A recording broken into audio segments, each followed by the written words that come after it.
episode number 32.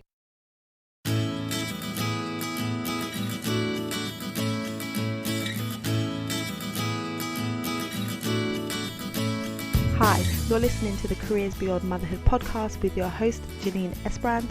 I'm here to help working mums like you to thrive in your careers and in motherhood. I share tips, strategies and inspirational conversations with awesome women to help reduce the struggle in your juggle. Time for a say, Mummy. Hello and welcome to today's show. It's great to be back behind the mic talking to you. I want to apologise in advance because I have a terrible cold, but I really needed to record this episode today, so apologies about my voice. For those of you who are listening for the first time, I don't normally sound this nasally and bunged up, but I am going to go ahead and record this intro because we are diving into an awesome interview that I recorded some time ago with an amazing lady called Clarissa Rayward, and so I think you're going to get great value from it, so I wanted to get it out to you today. Before I do that, I want to share with you something that I've been working on that I'm really excited about, and that is the Careers Beyond Motherhood Collective. So if you've been listening to the podcast and if you're a member of the Careers Beyond Motherhood community, you will know that my aim and my mission is to support women who want to build the careers that they love whilst raising a family. So you may well be an ambitious woman who has spent a lot of time building up your career. You've dedicated time, energy, effort into building up your career, and then you become a mum, and then you're faced with the question, what do I do next with my career? Do I go back to what I was doing before? Do I refocus and do something else? Do I just stay at home? Do I launch my own business? There's lots of questions, and even if you've gone back to work some time ago, you may be at a crossroads as your children grow and develop and go through different phases. You may be looking at your career and thinking, well, what do I do next? I've been supporting women on a one-to-one basis through my private coaching and through my course, but I have been looking at ways that I could support women on a bigger scale and impact more women, and so I've decided to launch the Careers Beyond Motherhood Collective, which is a monthly membership for women who want to build careers that they love whilst raising a family. The community is all about helping you to thrive in both your career and motherhood. So if you became a member of the collective, you could expect to gain clarity on your career direction, develop the mindset that you need to achieve your goals, learn some proven strategies to help you take your career to the next level or launch your dream business, or indeed grow your dream business, gain confidence and learn how to become a leader at work and at home, learn strategies to help you to improve your work-life balance, and ultimately experience less stress, overwhelm and anxiety. So there will be a blend of coaching, trainings, guest expert interviews and accountability calls for you to help you to move you forward to the next stage in your career. You're going to have access to a community of like-minded working mums who are dedicated to doing great things in their career and raising their family in a way that works well for them. So the doors to the collective are open from now until Friday the 20th of July. You have the opportunity to come in and join as a founding member, and as a founding member you will have the opportunity to contribute and give input and insight into the direction of this membership. So I have all of the content and information that I know is going to be valuable for you, but I also want to be open and take on board any comments or requests that you may have to make sure that we are building an awesome membership that is providing everything that you need to truly thrive in your career and motherhood. So if you are interested in joining, you can head over to lightboxcoaching.com/the-collective and you can grab your spot as a founding member. So I am sharing this exclusively with the listeners of the podcast and the members of the Careers Beyond Motherhood community. So if you want to jump in as a founding member, you can do so at the cheapest price that this membership will ever be. So when I open the doors to the general public, it is going to go up in price. So if you want to jump in now, then please head over and grab your spot. Okay, now on to today's episode. I am interviewing an amazing woman. She is a mother of two. She's a lawyer. She's the author of 2 books. She runs the podcast Happy Lawyer, Happy Life, and she is joining us today to talk all about the juggle between work and family life for her quest to find happiness and the lessons that she's learned on that journey. And although we discuss lawyers and bringing more happiness to lawyers, everything that we talk about is totally relevant to all working mums. So even if you're not a lawyer, please do continue to listen because you will find some golden nuggets relevant for you. I really enjoyed interviewing her. She's from Australia, so it's nice to have someone from a different part of the world on the podcast sharing their view on what it looks like to juggle work and family life. And I think you're going to really enjoy it. So without further ado, let's jump into the interview. Hi Clarissa, welcome to the show. It's so great to have you. Could you please introduce yourself to our audience? Thank you so much for having me. My name is Clarissa Rayward. I'm a lawyer based over in Australia, in Brisbane, Queensland, which is sort of on the east coast, and it's quite lovely and hot most of the year. And in my day job, I run a law firm called Brisbane Family Law Centre, which just works with people going through divorce and separation. And we now just really work in the space of mediation and collaborative practice.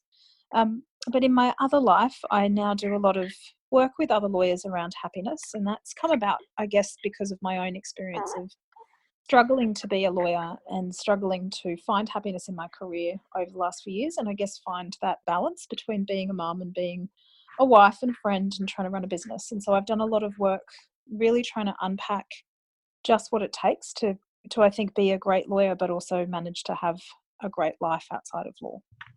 Wow, that's awesome. So you're super duper busy. In your other life, you do this, and in your practice, you do that.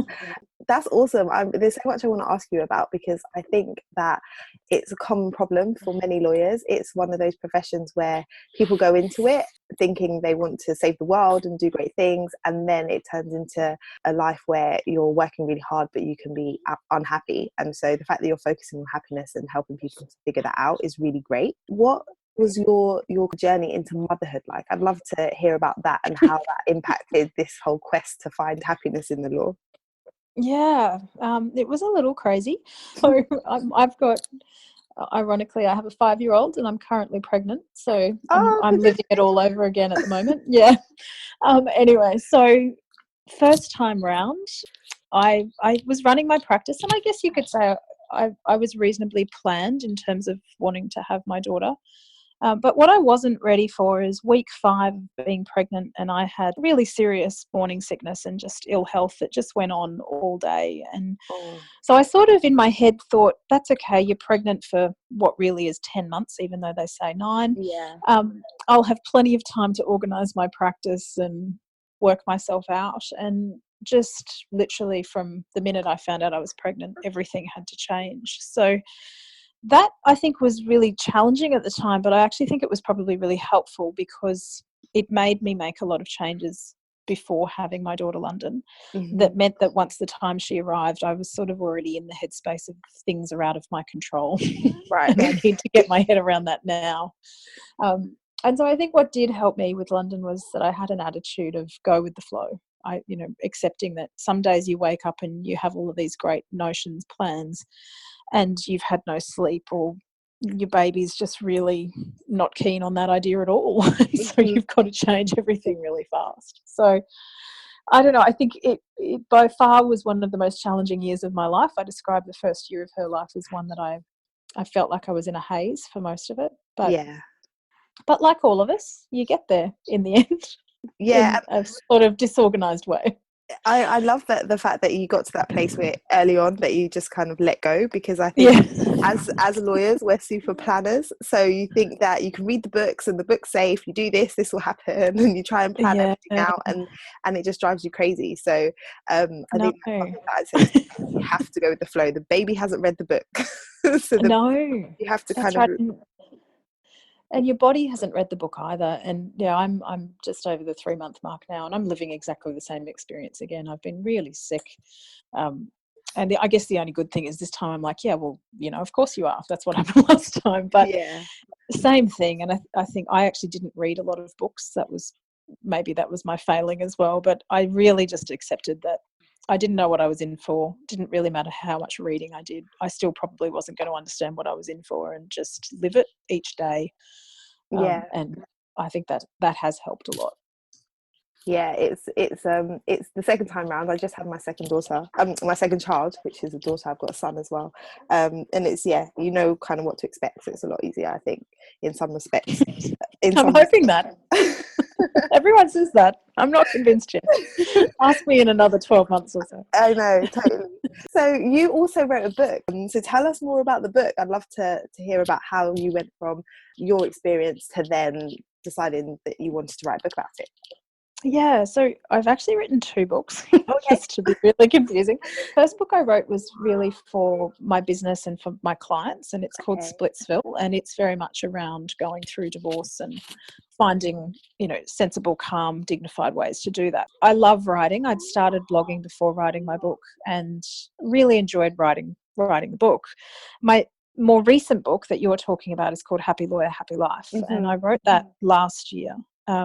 And that was really, I guess, a culmination of starting the blog called The Happy Family Lawyer, which I started in around about November, I think it was 2013, when my daughter was about a year old. And that was probably when I found myself at what I'll call my lowest. And it wasn't so much probably being a mum at the time, it was actually running my business. I was really struggling with running the business and that sense of not really being able to do anything well. And at the time I didn't have the really clear vision that I have now about my practice. And I had people working with me that maybe weren't quite aligned with what I believed in, and I was struggling with that. So it was really a time in my law life where I was thinking, I'm not sure I want to do this anymore. The idea of running a florist right now sounds really attractive to me. And so I remember it quite well. I went and actually met with a psychologist to try and get some assistance and really try and get to the bottom of what I was feeling. And that person, I found it just quite enlightening, sitting in a reception room for a counselling service, and they had rainforest tunes. Okay. Which I remember really well because it was probably the first time in a year that I'd sat still, literally doing nothing for 10 minutes and just listening to these rainforest tunes. And I felt better already. Oh, wow. Okay, interesting. Just need to slow down. And then the advice I was given at the time, ironically, was you need to put your daughter to bed and you need to get sleep. And I thought, oh, yes, that's an interesting concept, isn't it? And it was, again, just that reminder that, hang on a second, life probably isn't that bad, but I was getting so stressed and trying to do too much, and it was really playing into how I felt. So at the same time, I don't know why, I watched the movie Julie and Julia, which some people might know. It's about a girl that she blogs her way through a cookbook for a year, the lead character in this movie. So she starts a blog and just spends a year blogging about recipes. I can't cook, so I wasn't about to start a blog that had anything to do with food. But I thought the notion of blogging looked really quite fun and romantic, and I thought, oh, maybe I can do that. I Googled how to start a blog one Saturday night. I registered a domain with no thought in the world called The Happy Family Lawyer, and I started writing. And so each week I got into the habit of just writing an article about whether it was something to do with relationships or love or my life as a lawyer or being a mum or whatever it was. I just started writing, and the blog started to get a bit of traction, one would say, a year later, and I realised that more people than my mum were reading it, so I had to pay a bit more attention to what I was writing. And then fast forward 2 years, as I sort of went back through what I'd written, I realised that by writing the way I was in sort of this weekly pattern, I'd really started to pay a lot of attention to my own happiness. I'd started to look into the psychology and look into a lot of research around happiness. And all of my blogs started to speak about that. And it sort of made me go, well, hang on, I've got the content here again for another book, because I've really been dwelling over this. And so that's the really long answer to your simple question of how did I get a book? But it was that process of myself, you know, without even thinking about it or realising I was doing it at the time, really starting to pay attention to what does make us happy, whether we're lawyers or not. Yeah. And there's so much research going on in the world at the moment around both positive psychology and neuroscience, that it was sort of the perfect time, I think, for me to be paying attention to it, because there was just so much happening and so much I could learn. So that's where the book came from. That's awesome. I love to hear the backstory to things, because sometimes you can see things and yeah, so even though you said the long route, but I love that because I got to understand kind of how you got there. And then it's also good because you feel like you can relate, because so many people go through that same thing, that same process of just feeling like, how am I going to do this, how am I going to manage this, what is causing me to feel this way. So it's good to hear how you approached it. And also, I guess with a lot of the people that I speak to and I work with, the juggle in terms of work and family life is talking about your juggle at work with your juggle at home, but not so much kind of when you're running your own practice. So it's interesting to hear that you were finding it difficult even though you were your own boss. And you were able to set your schedule. I guess sometimes you find yourself working harder. So setting your schedule doesn't necessarily mean that you're going to find making the balance, in inverted commas, easy. Yes, I agree. I think one of the significant challenges of being self-employed is that you are it, and when something's going wrong, it is your problem. There's nothing you can do about that. And you know, there are times absolutely where I think to myself, maybe I should just go and be an employee somewhere, because technically I'd be employed for particular hours. That's all I'd have to do, and I'd get on with my life. Realistically, I know that, like most lawyers, I'm not that person that can just work between 9 and 5 and go, okay, I don't have to think about this anymore. I think that's, for all of us, that's our failing. But I think running a business, you know, once your business gets to a bit of size and you start employing people, I describe it as another child. It really is. And when it's going well, it's great. When it starts to get a bit rocky, it can become incredibly stressful. Yeah.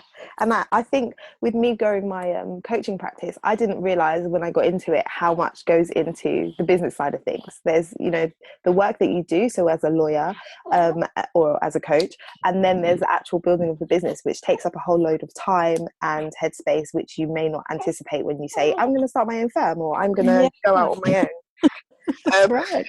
So that's right. than I expected. So what are some of the things now, would you say, that you put in place, having had your experience and also having written the book? What are some of the things that you would say to people have worked for you in terms of finding a way to integrate your work life and your family life? So because I'm just a simple brain person, I broke it down into 5 key areas. There's 5 key things that I think if we all do, ultimately give a better sense of purpose and happiness. And the first one and the most important is health. And I think as professionals and lawyers, and I think particularly as women, health is often not number one on our list. All of these other commitments that we have become number one, and our own health is like, oh, I'll get to that when I get to it. And this for me was one of the biggest shifts that I made. I've always been quite a healthy person. I enjoy exercise, all of those things, but I certainly wasn't prioritizing it. And so for me, health is, when I say health, what I'm talking about is getting enough sleep. Once I made that shift, everything became easier.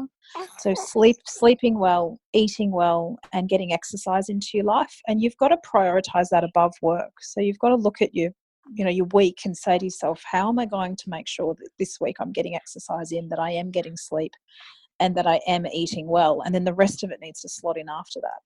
And if you think of the saying, when you travel on an aeroplane and they do the demonstration at the beginning, and they always say, fit your own mask before helping any other passengers on the aeroplane. Yeah. This is exactly the same thing. We can't be good lawyers. We can't be good mums. We can't be good at anything if we're not healthy. And you only have to reflect upon the moments in your life where you've been very sick to go, yeah, of course, like I couldn't think well that day. I couldn't work. I couldn't do anything. And I see this a lot, like it's not so much the health that deteriorates to the point where it's really significant, but just not sleeping has such an impact on our brains, as you probably know with a 3-month-old right now. And it just makes everything hazy. So if you did nothing else but focused on sleeping, eating well, and alcohol is a problem in our industry, all of these sorts of things, if you can just pull all of that back and get exercise, whatever sort of exercise works for you, it really doesn't matter what it is, but something into your life, it will make a massive difference to your happiness, both at work, at home, wherever you are. And there's so much, again, neuroscience about the impact of all of those things on both our bodies and our brains. And people who eat well and exercise and all of those things live longer. It's stuff that you just go, I want to live longer, so why wouldn't I do that? But we get busy, and so we don't prioritize it, and our work takes priority, or our kids take priority, we've got to reverse engineer that and make ourselves a priority, which can be hard. It's not an easy thing to do because it feels a bit selfish, I think. Yeah. So that's number one. Do you want me to keep talking? Because I'll just keep I was talking. just gonna, I was just going to say on that, because I know that I don't know if I haven't read her book yet, but I've come across the research that Ariana Huffington did on sleep. Yes, And the fact that we are living in a sleep deprivation. A lot of us are going through it, exactly. and willingly going through it. And it is so true. The other day I managed to get an hour and a half nap in the daytime. Both babies were sleeping at the same time, so I decided to sleep, and I felt so refreshed just by having an extra hour and a half, Yes. and my mind was so much clearer. And I think that we have the idea that we need to keep going and going and going because we've got things to do, but we're not as productive. It's just like when you skip having a lunch break because you've got work to do. The work that you do in the afternoon is not going to be as good of quality as if you would have taken some time out. So I think it is really important for us to say our bodies need that time to rejuvenate. We can't just keep going and going and expect to have great output. So yeah, I totally agree that needs to come first before you then fill up your calendar with all the other things. We need to make time for sleep. You really, and If we your baby really gets have you, to. that is. Well, and at 3 months, I'm going to give you've got a break for at least another 9 months. But what I did do when my daughter was really young, and I must say it was really hard at the time, but once I got into it, it worked really well, was running, because I could put her in the pram and I could run and she was with me. And so it was easy and it didn't matter when I did it and all of those things. When I started, I could barely run 200 meters and I'd be like puffing like a crazy person going, why am I doing this? And people must think I'm an idiot. But I started doing it every day and I got into this beautiful routine where that's what I did every morning. And I got very fit and very healthy. It's probably the fittest I've been in a long time. Once she's got too big to sit in the pram, it was very annoying because I couldn't run as much anymore. But, there are ways to do it. Last year, I found someone that was willing to train me in like a personal training way, and I could take my daughter as well. Oh, cool. So you've again just got to say to yourself, I have to do this. There has to be a way. If your kids are older, you can go and run with them in the park or go swimming with them or whatever it is. But yeah, it's making that effort and saying, I have to do this. How am I going to do it? This is what my life looks like. This is what my family looks like. I have to find a way to make it work for all of us.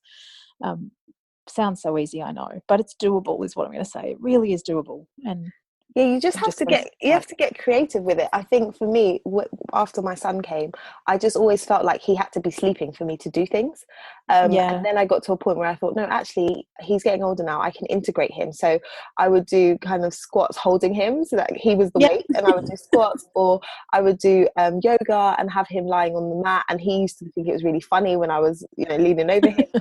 So it was just thinking, even if I just do 10 minutes, what could I do today? And how could I just use the baby as my weight or as my company?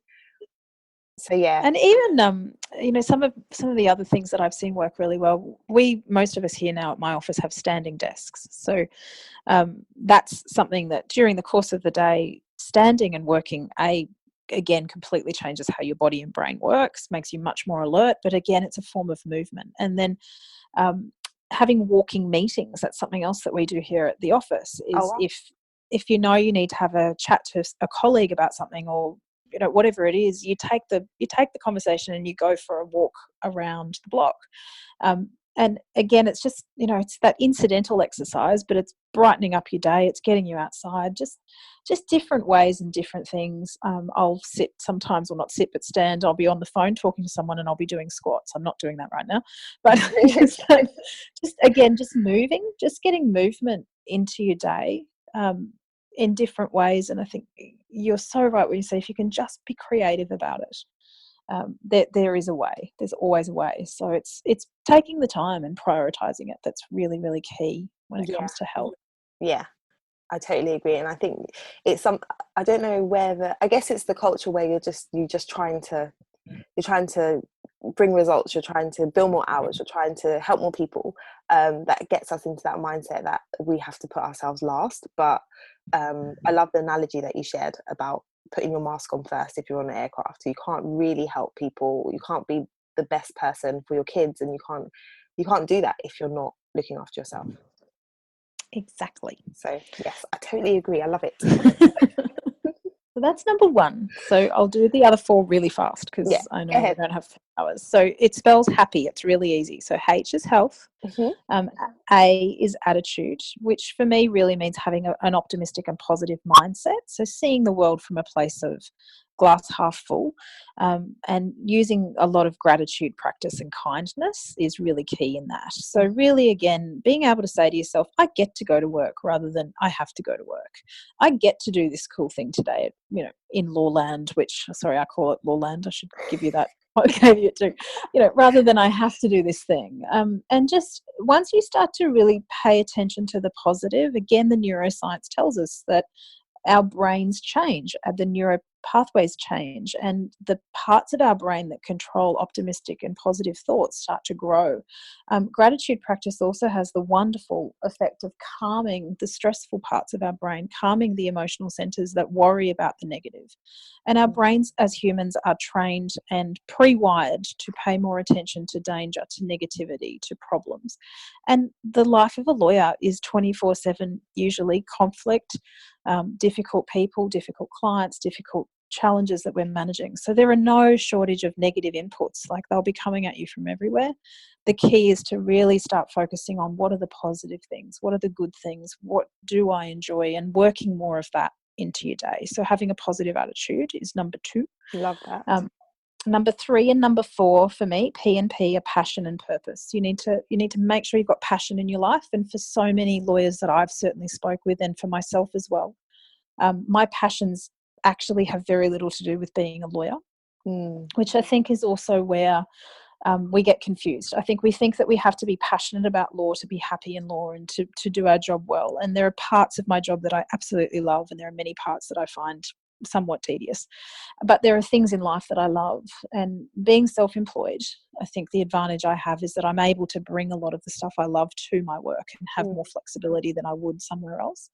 And for me, that's been things like my podcast and being very creative and having a blog and having websites. And I love colour, and my office looks like a rainbow. So it's little things, but they I make a just big love difference. your website, by the way. It's so it's so colourful. yeah, it's colourful, but also it's like an infusion. This is what I would say. Like I went on there and I was like, oh my goodness, she's doing all these things, and then I felt like I could see you as a person as opposed to just a law firm. Like I could see what you're interested in and what your passions are, because you put it all together, as in this is what I am, or this is what I do. Exactly. In different aspects. And I think, and it's really key, I think, again, sadly, for so many of us at law school, and this seems to be worldwide, you're trained almost to lose all of those human personal aspects of you and become quite machine-like in how you operate. And again, what I'm observing is that the minute you allow the human aspect of yourself, the who you are, the authentic parts of you back into who you are, clients connect with that, colleagues connect with that, and all of a sudden you can have much more meaningful relationships, and that ultimately helps business. Business is built on relationships. So I think it's letting down some of that guard that we all have built, and just allowing us to be real people. So passion. Purpose is about being clear about why you're a lawyer. And you said this when we first started talking. So many of us are drawn to law because of a desire to make a difference, to change the world. And we realise very quickly with billable time units and piles of paperwork that we're not going to be Erin Brockovich, and we're probably never going to change the world. And that can be really, really confronting. So again, you've got to come back wherever you are in your career and ask yourself the question, why am I doing what I do? What is this about for me? And I think the minute, again, you've got clarity on that, you can build a career around it. You can build your work around it. For me, I've built a business around it. And it makes those harder days easier, because you can go back to saying to yourself, this is why I do what I do. This is why I choose to be a lawyer. Lawyers are smart people. There's a strong chance we could have done 50,000 different things at university and had many different careers, and this is the one we've fallen into. And I think sometimes that's a great thing, and sometimes it's a bit terrifying, particularly in this world of choice that we live in now. So for me, being clear about why you do what you do, and it can change over time. What brought me to law 20 years ago is not what keeps me here now. But being clear about that has certainly helped me to manage the stress and the, at times, unhappiness about our work. Yeah. So they're the two P's. And then the fifth letter is Y, of course, which is really what you and I were just talking about, which is being authentic and being yourself. And I think the era of social media has been so helpful for this.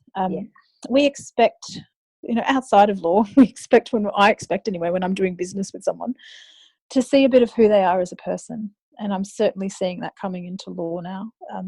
And I think, you and I are great examples of that. We're on the other side of the world from each other, but I have a level of understanding of who you are as a person, and you have the same of me, all thanks to electronic media.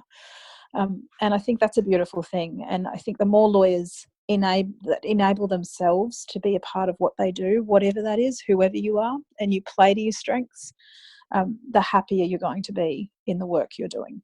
Yeah, I totally agree with that. I feel like after I became a mum, I don't know whether it was the fact that I birthed a human or what, but I felt like I could give myself permission to just be me. I think you care less about everything else. Yeah, I'm just like my baby. I've been in really awkward places now, so nothing really matters anymore. Exactly. But I actually started a new job after having my son. I went from being in private practice to being in house, but just starting the role, I just was myself from day one, and I found that within a year of being there, I built some really strong relationships with people really quickly, and I don't think that would have happened before, because I was completely myself and just open. And I think that, like you said, you feel that you can be yourself, and therefore you're happier in what you're doing on a day-to-day, because you're not wearing that mask or not thinking about what you should be saying or should be doing all the time. Yes. So yeah, it's great when you can just be yourself, and being yourself is fine and people relate to it, and it helps you to build bonds and grow your business or build your practice. So that's really, really good advice. Yes. I love to have inspirational quotes that I hold and revert back to, and I'm sure you must have one that you could share with our audience. Ingrid Bergman, she's a good one. Happiness is good health and a bad memory. Oh, good. I like that. It's very appropriate, I think. That is very appropriate. Thank you. And the other thing I wanted you to share is just if you could give, I know you went through your happy acronym, but if you could give one tip to a new mother who is a lawyer, what would you say that would be? Go with the flow. Go with the flow. Love it. Yeah, like just whatever you need to do today, just do that, and try not to worry about tomorrow, and try not to worry about yesterday, and just today. Just worry about right now. Awesome. I need to take that on board right now as well. Yeah.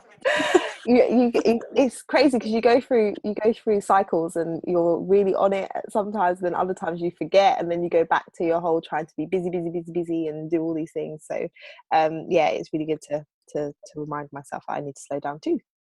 Yeah. Okay, so if people want to learn more about your book and about your work, where would they find you? Where's the best place to find you?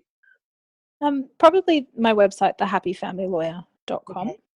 Is the easiest place. Yeah. And you also have a podcast. Do you want to share a bit about the podcast? Because if people are listening to this, they might well want to listen to yours too. Yep. So my podcast is called Happy Lawyer, Happy Life, and I interview usually lawyers, and really just try and tap into what their career path has been and what makes them happy. And it's been such a joyous experience to just learn and hear from all these different people and realize I'm not the only one. Yeah, it's That's awesome. been the best bit. I've listened to your show, and I guess you're the first Australian person I've had on the show, and listening to your guests is like, oh, everyone's having the same issues wherever you are. I speak to people in the States, in the UK, in Australia, and yeah, it's a common theme that we all have as lawyers. So it's really good to be able to hear other people's experiences and know that you're not on your own. Exactly. I think there's something quite calming about saying, oh, I'm not the only one. Yeah, definitely. Oh, it's been so good chatting to you. Thank you so much for all of your insight and giving us those tips on how we can move towards happiness, because I know that there's so many people that need more happiness in their lives. That is no problem. Thank you so much for having me. Well, that was awesome. It was so good to hear Clarissa's practical and intentional approach to finding more happiness in her life and figuring out how to juggle being a great lawyer and also making time for the other important things in life. It was also good to hear about the struggles that she had in the early stages of running her business, because often we can think that going back to the corporate world is going to be harder than launching and growing your own business, when in fact there are different challenges, but certainly challenges that you will face if you choose to go down the route of running your own business. We can learn a lot from her and all that she just shared with us. If you want to learn more about Clarissa, I'm going to put links to her podcast and her books and everything else we discussed on the show notes. So head over to lightboxcoaching.com/episode 32 and you can grab all of those. I've listened to her podcast and it's great. So if you want to hear more from her, I definitely suggest you check it out. Alright, before I go, just a reminder that if you want to join the Careers Beyond Motherhood Collective, the doors are open until Friday the 20th of July and then they will be closed until later on in this year. So head over to lightboxcoaching.com/the-collective if you want to join. And that's a wrap. That's all from me today. I will be back again next week. Until then, look after you and look after your babies. I'll speak to you soon. Bye.